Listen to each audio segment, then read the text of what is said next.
Hey, Andy Brown here. I want to take a second and just talk to you about one of the things that could possibly be one of the most important areas of focus for you if you are looking for the longest, happiest, healthiest life possible. I just was reading today about this amazing study called the Harvard Study of Adult Development. And this study looks at what makes people live the longest and be the happiest. And it's an incredible study because it's in its 75th year, which is very long for this kind of study. And one of the things that this study has found is that the single most important thing that we as human beings can do to increase our lifespan, help ourselves be even physically more healthy, is to have deep, meaningful relationships. So, people ask me sometimes like why I do what I do in counseling. This is why. Because I want to live the happiest, healthiest, longest life possible, and I want to help other people do that as well. So the reason I loved coming across this study was starting in Harvard, they took a group of guys from Harvard and a group of guys from a lower income area in Boston, and they started studying them in 1938, right?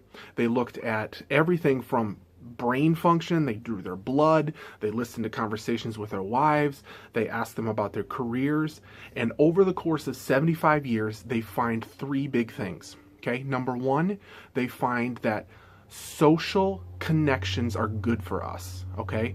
That literally, without relationships, we die. Loneliness literally kills. They found that people who were less connected than they wanted to be socially were less happy, they had lower brain function, and their lives were actually statistically shorter.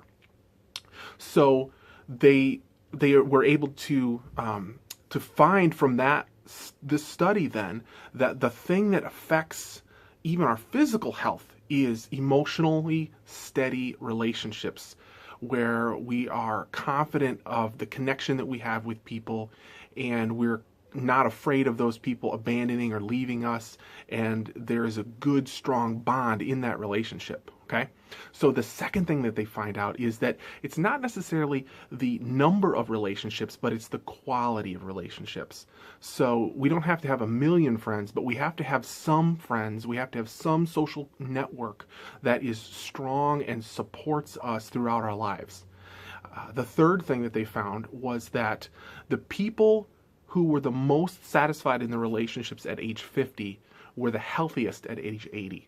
So the reason I'm saying all this is because when we talk about counseling, one of the most important things you can do is focus on improving your relationships, whether it be a marriage or friendships, social network. This is one of the things that counseling can do and counselors can help you with. So, whether you come to me or you're looking for another counselor, seriously consider what you're doing with your social relationships, how you're pursuing people, what kind of time and energy you're investing into these relationships, because it is literally a life or death matter.